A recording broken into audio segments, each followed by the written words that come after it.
कॅनॉलमध्ये पाण्यात पोहण्यासाठी गेलेली 16 वर्षाची एक मुलगी वाहून जात असतानाच तेथील तरुणांनी प्रसंगावधान राखत या मुलीचे प्राण वाचवलेत। शिखर शिंगणापूरच्या शंभू महादेवाच्या दर्शनासाठी आलेली एक मुलगी आणि 2 महिलांना श्रीनाथ मंदिराजवळ नीरा उजव्या कालव्यात स्थानिक तरुणांनी उड्या घेऊन वाचवलं।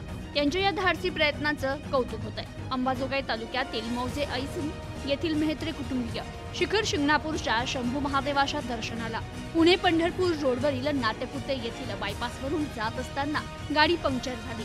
बायपासवरून वळून नातेपुते येथे गाडी पंक्चर काढण्यासाठी येत असताना आंघोळीसाठी श्रीनाथ मंदिराजवळील नीरा उजवा कालवा कॅनॉलवर आंघोळीला थांबले असता मेहत्रे कुटुंबातील 16 वर्षाची मुलगी कॅनॉलमध्ये पाण्यात पोहण्यासाठी गेली आणि भोवऱ्यामध्ये अडकली। त्यात दम लागून पाण्याच्या प्रवाहाबरोबर ती वाहून जाऊ लागली। त्यावेळी कॅनॉलच्या काठावर असणारी तिची आई आणि बहिणी यांनी तिला वाचवण्यासाठी प्रवाहात उडी घेतली, परंतु पाण्याचा प्रवाह जास्त असल्याने त्याही वाहून जाऊ लागल्या।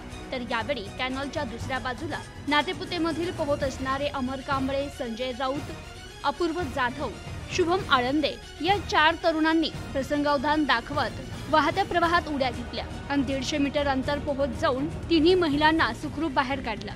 तर यातील अमर कांबळे यांनी स्वतःचा जीव धोक्यात घालत सहकाऱ्यांच्या मदतीने 3ही महिलांना पाण्यातून बाहेर काढण्यात यश मिळवलं। यावेळी तिथे उपस्थित असणारे कनिष्ठ महाविद्यालयाचे शिक्षक बापूराव मोहिते आणि स्थानिक लोकांनी आडस येथील घाबरलेल्या मेहत्रे कुटुंबियांना दिलासा दिला।